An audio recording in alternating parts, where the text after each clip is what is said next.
इस दिलचस्प कहानी की शुरुआत होती है डॉक्टर जेम्स अरांडा को दिखाते हुए, जो एक इंटरव्यू में उस भयानक हादसे के बारे में बात करते हैं जो 1 साल पहले सुपर मून की रात हुआ था। उस रात दुनिया भर में अरबों लोग चांदनी की चपेट में आते ही हिंसक म्यूटेशन का शिकार बन गए और भयानक जीवों में बदल गए। इंसानियत की नींव हिल गई थी, लेकिन असली डर इस बात का है कि ये घटना दोबारा होने वाली है। एक और सुपर मून अब आने ही वाला है। इंटरव्यूअर उनसे पूछता है कि ऐसा कैसे हुआ, लेकिन डॉक्टर जवाब देने के बजाय केवल इतना कहते हैं कि उस दिन कोई भी चांदनी में बाहर मत निकले और हर किसी के पास सर्वाइवल प्लान होना चाहिए। वो ये भी जोड़ते हैं कि लगातार हल खोजने की कोशिश हो रही है और इंसान इस संकट से बाहर निकलेगा। इसके बाद हम मिलते हैं वेस्ली मार्शल से, एक पूर्व सैनिक और मॉलिक्यूलर बायोलॉजिस्ट। वो अपनी भाभी लूसी और भतीजी एमा के साथ है। लूसी ने अपने पति को पिछले सुपर मून में खो दिया था और इस वक्त उसकी याद में श्रद्धांजलि दे रही है। भाई के अचानक खो जाने के बाद वेस्ली अब किसी भी हालत में हार मानने को तैयार नहीं। उसने ठान लिया है कि भाभी और भतीजी की हर हाल में रक्षा करेगा। इसके लिए वो घर को किले में बदल रहा है, दरवाजों को बैरिकेड कर रहा है, बाहर कई तरह के जाल बिछा रहा है, बाड़ को बिजली से लैस कर चुका है और एक मॉनिटरिंग सिस्टम भी लगा दिया है। दूसरी तरफ सारे पड़ोसी डरे हुए अपनी अपनी तैयारी में जुट गए हैं ताकि उस भयानक रात का सामना कर सके। उसी दौरान लूसी की पड़ोसन रीगन दरवाजे पर दस्तक देती है और एमा के लिए कैंडी छोड़ जाती है। जाते जाते लूसी भी उसे कुछ जरूरी सामान थमा देती है और कहती है कि अपना ख्याल रखना। इसी बीच वेस्ली अपने लापरवाह पड़ोसी कोडी के पास जाता है और उसे समझाता है कि वो स्ट्रीट पर टारगेट प्रैक्टिस बंद करे, क्योंकि बच्चों की जान जोखिम में पड़ सकती है और अभी अभी उसने उसके ईंधन के ड्रम पर गोली भी चला दी है।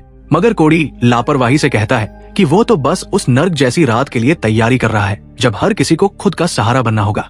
वापस आकर वेस्ली लूसी को बताता है कि घर पूरी तरह सील कर दिया गया है और सर्वाइवल रूल्स याद दिलाता है। किसी भी हालत में दरवाजा मत खोलना, शांति बनाए रखना और ध्यान आकर्षित करने से बचना। वो लूसी से कहता है कि अगर कभी हालात बिगड़े तो खुद को या एमा को बचाने के लिए बिना झिझक किसी पर भी गोली चला दे, चाहे सामने कोई भी क्यों न हो। इसके बाद वेस्ली अपनी भतीजी से विदा लेता है और समझाता है कि वो उनके साथ नहीं रह पाएगा, लेकिन भरोसा दिलाता है कि घर के अंदर कुछ भी घुसकर उन्हें चोट नहीं पहुंचा पाएगा। कमरे में अकेले वो रुकने को लेकर झिझकता है, लेकिन लूसी याद दिलाती है कि वैज्ञानिकों को उसकी जरूरत है। यही सोचकर वो जाने का फैसला करता है और लड़कियों को भीतर बंद करके निकल पड़ता है। सड़कों पर इस बीच अफरातफरी मची है। हर कोई सुरक्षित जगह पहुंचने की भागदौड़ में लगा है। दूसरी ओर एक प्रेस कॉन्फ्रेंस में वैज्ञानिक और सैन्य अधिकारी इकट्ठा होते हैं। डॉक्टर जेम्स उस टीम का परिचय कराते हैं जो इस दानवी मुसीबत का इलाज खोजने के लिए जी जान से मेहनत कर रही है और उसी टीम का अहम हिस्सा वेस्ली भी है। डॉक्टर बताते हैं कि उनकी टीम ने मॉन्सरेन नामक सीरम विकसित किया है जो मानव डीएनए के साथ मिलकर सुपर मून के प्रभाव को रोकने की क्षमता रखता है। वो ये भी कहते हैं कि आज की रात इस बीमारी की स्थायी दवा खोजने के लिए निर्णायक साबित होगी। अंत में सबको शुभकामनाएं देते हैं। उसी सुविधा केंद्र के अंदर वैज्ञानिक और सैन्य अधिकारी स्वयं सेवकों को टेस्ट सब्जेक्ट के रूप में आगे लाते हैं। उन्हें सीरम देकर उस रात की चांदनी में परखा जाना है ताकि पता चल सके कि ये वास्तव में काम करता है या नहीं। उन्हीं में से एक है माइल्स, वैज्ञानिक एमी का पति। उसे मजबूत जंजीरों से जकड़कर एक विशाल पिंजरे में बंद कर दिया जाता है। सूरज ढलते ही पूरी आबादी डर के साए में काउंटडाउन शुरू कर देती है। वेस्ली और उसकी टीम के बाकी सदस्य खास सूट पहनते हैं ताकि सुपर मून की रोशनी से होने वाले म्यूटेशन से बचे रहें और टेस्ट सब्जेक्ट्स के पास पहुंचते हैं। माइल्स के अलावा वहां एक महिला और 2 पुरुष भी मौजूद हैं। जैसे जैसे काउंटडाउन खत्म होता है, वैज्ञानिक पूरी तैयारी में जुट जाते हैं। तभी महिला घबरा जाती है, कहती है कि उसने अपना इरादा बदल लिया है और अब बाहर जाना चाहती है, लेकिन देर हो चुकी है। अचानक टेस्टिंग शेड की छत खुलती है और आकाश में पूरा चांद झलक उठता है। पल बेहद तनावपूर्ण हो जाता है, मगर हैरानी की बात ये होती है कि किसी भी स्वयं सेवक का रूपांतरण नहीं होता। इससे लगता है कि सीरम सफल रहा है। वैज्ञानिकों के चेहरों पर राहत और उत्साह लौट आता है और वे अगले चरण की तैयारी करने लगते हैं।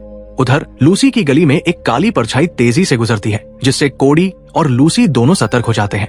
घरों की बत्तियां झपकने लगती है और माहौल और भी डरावना हो उठता है। लूसी मॉनिटर पर नजर डालती है, मगर सब सामान्य दिखाई देता है। वही रीगन अपने घर पर माँ को पुकारती है, लेकिन कोई जवाब नहीं मिलता। अचानक उसकी सांसें तेज होने लगती है और घबराहट में वो पीछे मुड़ती है, जहाँ एक दैत्याकार परछाई हमला करने को तैयार खड़ी होती है। इस बीच टेस्टिंग विंग में डॉक्टर जेम्स स्वयं सेवकों के बीच आते हैं और वेस्ली उन्हें दिखाता है कि सीरम ने कैसे म्यूटेशन को रोका है। वेस्ली कहता है कि ये म्यूटेशन शायद किसी तरह की सुप्त रक्षा प्रतिक्रिया है जिसे सुपर मून सक्रिय कर देता है। जेम्स पूछते हैं कि ये सब अभी क्यों शुरू हुआ, लेकिन वेस्ली के पास उस सवाल का जवाब नहीं। लेकिन तभी अचानक माइल्स के शरीर में कुछ अजीब होने लगता है और उसका रूपांतरण शुरू हो जाता है। डॉक्टर जेम्स तुरंत आदेश देते हैं कि उस पर सीरम छिड़का जाए, मगर माइल्स, जिसकी एक बाह पर पहले ही फर उग चुका होता है, मशीन को पकड़कर दूर फेंक देता है। देखते ही देखते माहौल अराजक हो जाता है और बाकी तीनों स्वयंसेवक भी बदलने लगते हैं। पूरी सुविधा का सिस्टम गड़बड़ा जाता है और एमी लगातार चिल्लाती है कि छत तुरंत बंद करो, लेकिन बिजली फेल होने से ऐसा करना संभव नहीं। जब चारों तरफ हाहाकार मच जाता है और स्वयंसेवक दैत्याकार जीवों में बदल जाते हैं, वेस्ली समझ जाता है कि माइल्स पूरी तरह एक्सपोज हो चुका है और अब उसका रूपांतरण रोकना नामुमकिन है। वो ट्रैंक्विलाइजर देने की कोशिश करता है, मगर बेअसर साबित होता है। माइल्स पूरी तरह से म्यूटेट होकर एक वैज्ञानिक पर हमला करता है और फिर भाग निकलता है। इस अराजकता के बीच वेस्ली घायल साथी को उठाकर सुरक्षित जगह ले जाने की कोशिश करता है, लेकिन एक और वैज्ञानिक घबराहट में इधर उधर गोलियां चलाने लगता है। नतीजा ये होता है कि वो गलती से एक और पिंजरे में बंद दैत्य को आजाद कर देता है। पिंजरों से छूटे वेयरवुल्फ अंदर ही अंदर वैज्ञानिकों का सफाया कर देते हैं, यहाँ तक कि वही वैज्ञानिक भी मारा जाता है जो गोलियां चला रहा था। कुछ वैज्ञानिकों को सेना के जवान बाहर निकालने की कोशिश कर रहे हैं, जबकि एमी भागते भागते वेस्ली और उसके घायल साथी से टकरा जाती है। तभी कॉरिडोर से एक भयंकर गर्जना सुनाई देती है और वे रास्ता बदलकर एक और कमरे में घुस जाते हैं। दरवाजा बंद करने में वे किसी तरह कामयाब होते हैं, जबकि दैत्य ठीक पीछे तक पहुंच चुका होता है। उधर लूसी कैमरों पर दैत्याकार हलचल देखकर सिहर उठती है। कोडी पहले से तैयार बैठा है और पेड़ पर दिखे एक जीव पर निशाना साधकर गोलियां चलाने लगता है।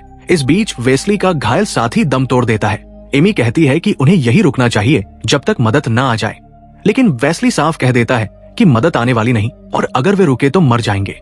एमी याद दिलाती है कि बाहर निकलने का मतलब चांदनी में आना है और तब वे भी राक्षस बन जाएंगे। वेस्ली जवाब देता है कि वे सीरम का इस्तेमाल करके इसे रोक सकते हैं। कोडी अब भी बाहर पर नजर गड़ाए बैठा होता है कि अचानक खिड़की तोड़कर एक भारी भरकम फ्रीजर उसके ऊपर आ गिरता है और वो दूर जा पटकता है। इससे बुरी बात ये होती है कि वो सीधे चांदनी में आ जाता है और उसका रूपांतरण शुरू हो जाता है। दूसरी ओर वेस्ली और एमी सावधानी से रास्ता बदलते हुए सुविधा केंद्र में आगे बढ़ते हैं। दैत्यों से बचते बचाते एक कमरे तक पहुंचते हैं और जितना संभव हो सके हथियार और सामान इकट्ठा कर लेते हैं। वेस्ली घड़ी सेट कर देता है ताकि सीरम का असर, जो लगभग 1 घंटे तक रहता है, बेकार न जाए, और साफ कहता है कि अगर उनमें से कोई बदल गया तो दूसरा अकेले आगे बढ़े। बाहर निकलते ही उनका सामना रूपांतरित माइल से हो जाता है। वेस्ली गोली चलाने ही वाला होता है कि एमी उसे रोकती है और गैस कंटेनर पर निशाना साधकर विस्फोट करती है, जिससे माइल्स अस्थायी रूप से सुन्न हो जाता है। दोनों किसी तरह भागकर एक कार में बैठते हैं और वहां से निकल पड़ते हैं। वेस्ली का अब एक ही लक्ष्य है, लूसी के घर पहुंचना। रास्ते में वो फोन मिलाकर हालचाल पूछता है। लूसी बताती है कि उसने कैमरों पर देखा कि एक वेयरवुल्फ कोडी के घर में घुस चुका है। तभी अचानक बाहर से कोई उसकी मदद के लिए पुकारता है। ये रीगन है जो चिल्ला रही है और अपने ऊपर एक तिरपाल डाले हुए है, इसलिए उसका रूपांतरण नहीं हुआ। लूसी दहशत में उसे बचाना चाहती है, मगर जानती है कि ये बेहद बड़ा जोखिम है। फोन पर वेस्ली घबराहट में चिल्लाता है कि किसी भी हालत में दरवाजा मत खोलना और नियमों को याद रखो। मगर लूसी अपने पड़ोस की बच्ची को इतनी असुरक्षित हालत में देखकर खुद को रोक नहीं पाती। वो कैमरे के साउंड सिस्टम से रीगन को कहती है कि शांत रहो, लेकिन देर हो चुकी होती है। एक दैत्याकार जीव अचानक उस पर झपट पड़ता है और उसे घसीट ले जाता है। इसी बीच वेस्ली और एमी की कार के सामने एक बस आ जाती है और टक्कर टलना नामुमकिन हो जाता है। कनेक्शन टूटने के बाद लूसी देखती है कि बाहर उसका दोस्त किस क्रूरता से वेयरवुल्फ के हाथों निगल लिया जाता है। बाहर खड़ा वह राक्षस भयानक गर्जना करता है, जिससे लूसी और एमा की रूह कांप उठती है। कार दुर्घटना में वेस्ली और एमी बुरी तरह फंस जाते हैं, लेकिन आग फैलने से पहले किसी तरह बाहर निकल जाते हैं। उधर वेयरवुल्फ बन चुका कोडी रीगन के शव को उठाकर लूसी के घर की इलेक्ट्रिक फेंस पर पटक देता है ताकि उसका सुरक्षा कवच टूट जाए। लूसी एमा को सुरक्षित जगह भेजती है और जब देखती है कि कोडी फेंस के पास मंडरा रहा है तो उसके चेहरे पर पेपर स्प्रे दाग देती है। राक्षस दर्द से चिल्ला उठता है। वेस्ली और एमी अब पैदल ही आगे बढ़ते हैं, कोशिश करते हैं कि राक्षसों का ध्यान न खिंचे, लेकिन रास्ते में उन्हें गाड़ियों के पास उत्पात मचाती वेयरवुल्फ की पूरी टोली मिल जाती है। कोई चारा न देखकर दोनों कारों के पीछे झुककर धीरे धीरे निकलने लगते हैं। तभी एक जीव उनकी गंध सूंघ लेता है। वेस्ली तुरंत एमी को खींचकर एक कार के नीचे ले जाता है, उम्मीद करता है कि इतने सारे महक में उनकी मौजूदगी दब जाएगी। वो जीव कार की खिड़कियां तोड़कर तलाश करता है और फिर पास आकर जमीन सूंघता है। पल भर के लिए लगता है कि उसने पहचान लिया है, लेकिन वो वहां से लौट जाता है। दूसरी ओर कोडी अपनी आंखों की जलन कम करने के लिए पानी उड़ेलता है और जैसे ही ठीक होता है एक भयंकर हुआकार छोड़ता है। लूसी और भी सहम जाती है। उधर वेस्ली और एमी समझते हैं कि खतरा टल गया है और कार के नीचे से निकलते हैं, मगर तभी उनकी घड़ी बीप करने लगती है। 1 घंटा पूरा हो गया है और सीरम का असर अब खत्म होने वाला है। आवाज सुनते ही पास के सभी वेयरवुल्फ फिर से सक्रिय हो जाते हैं। दोनों जान बचाने के लिए भागते हैं, लेकिन राक्षस उनके पीछे पड़ जाते हैं। भागते भागते उन्हें एक सुपरमार्केट का गेट बंद होता दिखाई देता है और वे अंदर घुसने की कोशिश करते हैं। गेट के भीतर खड़ा एक लड़का उन्हें देख लेता है और जल्दी से अंदर खींच लेता है।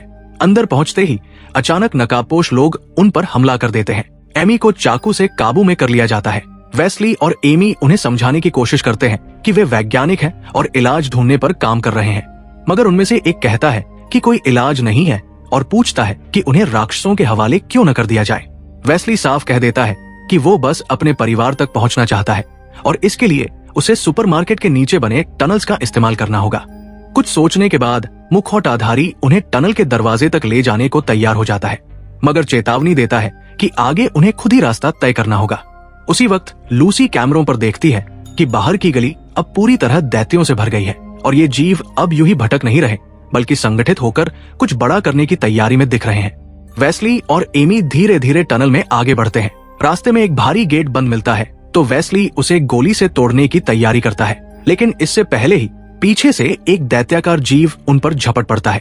अब उनके पास केवल लड़ने का ही विकल्प बचता है। गोली चलाने से पहले ही राक्षस पूरी ताकत से उन पर टूट पड़ता है। गेट तोड़कर उन्हें जमीन पर पटक देता है।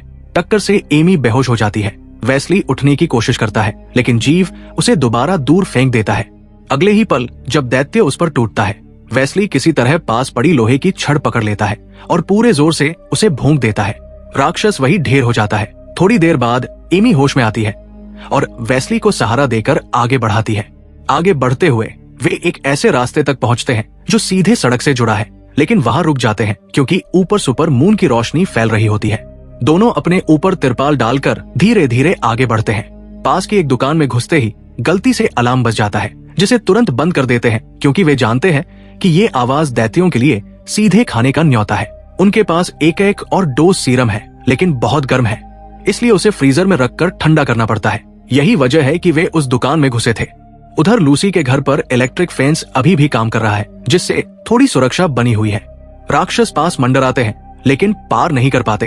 तभी वे कैमरों को एक एक करके तोड़ना शुरू कर देते हैं और अब केवल 2 कैमरे बचते हैं। लूसी लगभग अंधी हो चुकी होती है। सीरम ठंडा होने का इंतजार करते हुए वेस्ली एमी से कबूल करता है कि वो हमेशा मिशनों पर दुनिया भर में व्यस्त रहा और परिवार बनाने का कभी समय ही नहीं मिला। लेकिन भाई की मौत के बाद उसे लगता है कि परिवार की जिम्मेदारी उसी की है। फिर भी डर है कि कहीं वह उन्हें सही तरीके से सुरक्षित नहीं रख पा रहा। एमी उसे ढांढस बंधाती है कि वो अपनी पूरी कोशिश कर रहा है और यही मायने रखता है। तभी सीरम सही तापमान पर पहुंच जाता है। एमी उसे ठंडा रखने का सामान ढूंढने निकलती है और वेस्ली को पास से कोई आवाज सुनाई देती है। वो देखने जाता है और देखता है कि एक युवती पीठ किए बैठी है, मानो कुछ खा रही हो। वेस्ली आवाज देकर पूछता है कि वो अंदर कैसे आई। लड़की मुड़ती है तो पता चलता है कि वो आधी बदल चुकी है और एक बिल्ली का मांस खा रही है। वेस्ली उसे गोली मारना नहीं चाहता और चेतावनी देता है कि पास मत आओ, लेकिन वो सुनती नहीं और हमला कर देती है। तभी एमी पहुंचकर टेजर से झटका देती है और युवती बेहोश होकर गिर जाती है। इस बीच लूसी के घर पर हालात और बिगड़ते हैं। अब वेयरवुल्फ कोडी के आदेश पर झुंड की शक्ल में इलेक्ट्रिक फेंस पर हमला शुरू करते हैं। बार बार टकराने से घर की लाइटें झिलमिलाने लगती है। लूसी अपनी शॉटगन तैयार रखती है। कैमरों से जो कुछ बचा है उससे वो देखती है कि एक राक्षस बिजली के खंभे को गिराकर फेंस पर पटखनी देता है। पूरे घर में ब्लैकआउट हो जाता है। अब लूसी की संपत्ति तक पहुंचने से उन्हें कोई नहीं रोक सकता।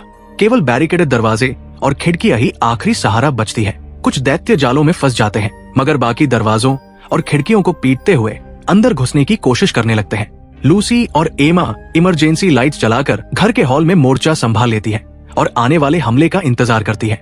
लूसी को अचानक छत पर हलचल सुनाई देती है। जैसे ही वो नजर डालती है, उसे एहसास होता है कि वहां मौजूद एक दरिंदा वेस्ली द्वारा लगाए गए जाल में फंस चुका है। इससे उन्हें थोड़ी और मोहलत मिल जाती है। उधर सीरम की एक और खुराक लेने के बाद वेस्ली और एमी सड़कों पर सावधानी से बढ़ते हुए लूसी के घर की तरफ बढ़ते हैं। रास्ते में उन्हें कुछ लोग दिखाई देते हैं, भारी हथियारों से लैस, अच्छे से तैयार और सुपरमून की तेज रोशनी से सुरक्षित।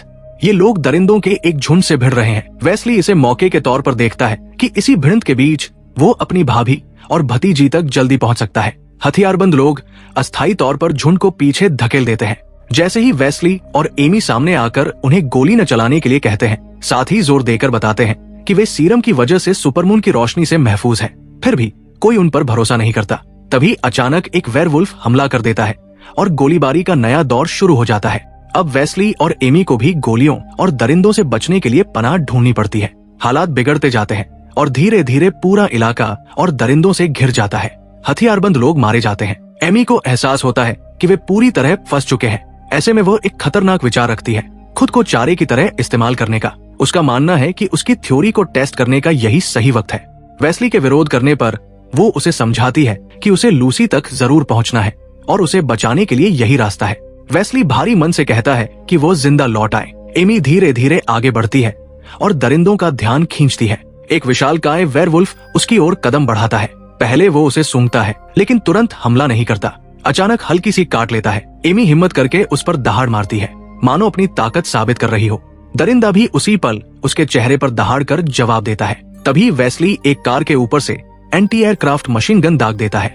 गोलियों की बौछार से दरिंदे भागने लगते हैं और इधर उधर पनाह ढूंढते हैं। जैसे ही रास्ता साफ होता है, वेस्ली एमी को पुकारता है कि वो भागकर कार में बैठ जाए, लेकिन इससे पहले कि वो कार तक पहुंच सके, एक विशाल पंजा उसे दबोच लेता है और ऊपर की ओर घसीट ले जाता है। वेस्ली उसे देखने की कोशिश करता है। एमी और वो दरिंदा दोनों उसकी नजर से ओझल हो चुके हैं। मजबूर वेस्ली के पास कोई और रास्ता नहीं बचता। उसे लूसी तक पहुंचना ही है, इसलिए वो तेजी से कार आगे बढ़ा देता है। इस बीच लूसी छत की ओर गोलीबारी कर रही है। कुछ दरिंदे मरते हैं, मगर वे लगातार अंदर घुस रहे हैं। गोलियां लगभग खत्म हो चुकी हैं और अब उसके पास बस चाकू और पेपर स्प्रे बचा है। बैरिकेड्स भी कमजोर पड़ रहे हैं। आखिरकार दरिंदे एक एक करके घर में घुसने लगते हैं। लूसी अपनी बेटी एम्मा को लेकर छिपने की कोशिश करती है। तभी बाहर से गाड़ी का हॉर्न गूंजता है। वेस्ली लौट आया है और दरिंदों का ध्यान खींच रहा है। सभी दरिंदे सड़क पर इकट्ठा हो जाते हैं और वेस्ली उन्हें कुचलने के लिए गाड़ी सीधी उन पर चढ़ा देता है। मगर आखिरी पल में कोडी, जो अब पूरी तरह दैत्य बन चुका है, गाड़ी के बोनट पर कूद पड़ता है और वेस्ली की गाड़ी एक घर से टकरा जाती है। लूसी और एम्मा को लगता है कि वे खतरे से बाहर निकल आई है, मगर तभी एक और दरिंदा दीवार तोड़कर उन पर झपटता है। दोनों भागकर दूसरे कमरे में जाते हैं। लूसी एम्मा को जल्दी से अलमारी के अंदर छिपा देती है। दरवाजे के पीछे खड़ी लूसी अपनी सांसें रोककर इंतजार करती है। जैसे ही दरिंदा भीतर घुसता है, उसकी नजर सीधे एम्मा पर जाती है। लड़की झट से उस पर स्प्रे कर देती है, लेकिन गुस्से से तिल मिलाया हुआ दरिंदा चीखता है। लूसी पीछे से हमला करने की कोशिश करती है, मगर दरिंदा उसे जोर से पटक देता है।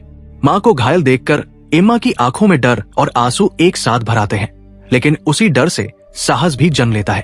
कांपते हाथों से वो चाकू उठाती है और पूरे जोर से दरिंदे पर वार करती है, लेकिन उस लोमहर्षक प्राणी पर उसका वार बेअसर साबित होता है। दरिंदा उसकी तरफ गुस्से से पलटता है, जैसे अभी उसे चीरफाड़ देगा। ठीक उसी घड़ी लूसी अपने शरीर की बची खुची ताकत जुटाकर पास रखी भारी कुल्हाड़ी को कसकर पकड़ती है और चीखते हुए पूरी शक्ति के साथ उस दानव पर प्रहार करती है।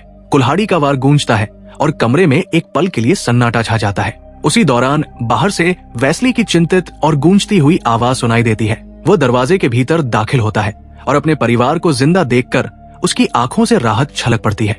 वो दोनों की हालत तुरंत देखता है और आश्वस्त होकर उन्हें अगले हमले के लिए तैयार करता है, क्योंकि बाहर अब भी असली खतरा बाकी है। गाड़ी और दीवार के बीच दबा कोडी धीरे धीरे अपनी पूरी दानवी ताकत लगाकर निकलने की कोशिश कर रहा है। वेस्ली जानता है कि अब उनके पास गोलियां नहीं बची और न ही कोई आसान रास्ता। वो अपने भीतर की आखिरी उम्मीद को थामकर एक खतरनाक फैसला लेता है। वो एम्मा के पास झुककर उसे सीने से लगाता है और कहता है, हमेशा मजबूत रहना, कभी डरना मत, तुम मेरी सबसे बड़ी ताकत हो। फिर वो लूसी को अपनी घड़ी थमाता है, जिसमें सिर्फ 15 मिनट बाकी है, भोर होने तक का समय। दोनों को अंतिम विदाई देता है और दृढ़ कदमों से बाहर निकल पड़ता है। जैसे ही वेस्ली बाहर आता है, सीरम का असर पूरी तरह खत्म हो चुका होता है। उसकी हड्डियां टूटती और मांस फटता हुआ बदलने लगता है। उसकी पीठ पर बाल उग आते हैं और चेहरा दरिंदे का रूप ले लेता है। अब वो भी एक भयानक वेयरवुल्फ बन चुका है। सामने कोडी पहले से ही आजाद होकर उसकी प्रतीक्षा कर रहा होता है। दोनों दानव एक दूसरे पर टूट पड़ते हैं। धरती हिलने लगती है, दहाड़े गूंजती है और घर की दीवारें कांप उठती है। लड़ाई इतनी भयानक होती है कि हर वार के साथ जमीन लाल हो रही थी। कुछ ही देर में वेस्ली अपनी पूरी ताकत लगाकर कोडी को पछाड़ देता है और उसे जमीन पर गिराकर परास्त कर देता है। लेकिन जीत के बावजूद नया डर सामने है। अब वेस्ली खुद भी इंसान नहीं रहा, बल्कि उन्हीं दरिंदों जैसा बन चुका है। लूसी की रगों में डर दौड़ने लगता है। वो एम्मा को तुरंत एक सुरक्षित जगह पर छिपा देती है और खुद आखिरी उम्मीद की तलाश में घर का कोना कोना खंगालती है। तभी उसकी नजर फर्श पर पड़ी एक आखिरी शॉटगन शेल पर जाती है। वो झट से हथियार लोड करती है और दरवाजे के पास खड़ी हो जाती है। भारी कदमों की गूंज घर में भर जाती है। वेयरवुल्फ वेस्ली दरवाजे के पास पहुंचता है। लूसी की सांसें तेज हो जाती है। वो दरवाजे पर टंगी एक पुरानी पारिवारिक तस्वीर उठाकर रोते हुए कहती है, वेस्ली, अगर कहीं तुम अब भी अंदर हो तो हमें चोट मत पहुंचाना। दरिंदा दरवाजा तोड़कर भीतर आता है। उसकी आंखें लाल आग की तरह चमक रही है, लेकिन हमला करने की बजाय वो कुछ पल ठिठकता है, मानो तस्वीर और लूसी की आवाज उसकी आत्मा तक पहुंच रही हो। तभी अचानक वो जोरदार दहाड़ मारता है, जिससे लूसी पीछे गिर जाती है। वो तुरंत शॉटगन उठाती है और ट्रिगर दबाने ही वाली होती है कि उसकी घड़ी बीप करने लगती है। सुबह हो चुकी है। लूसी अंतिम कोशिश के तौर पर खिड़की पर गोली दाग देती है। कांच टूटता है और कमरे में तेज सुनहरी धूप भर जाती है। सूरज की किरणें सीधा वेस्ली के चेहरे पर पड़ती है। उसके शरीर से बाल जलने लगते हैं, हड्डियां वापस जुड़ने लगती है और कुछ ही पलों में उसका दानवी रूप पिघलकर गायब हो जाता है।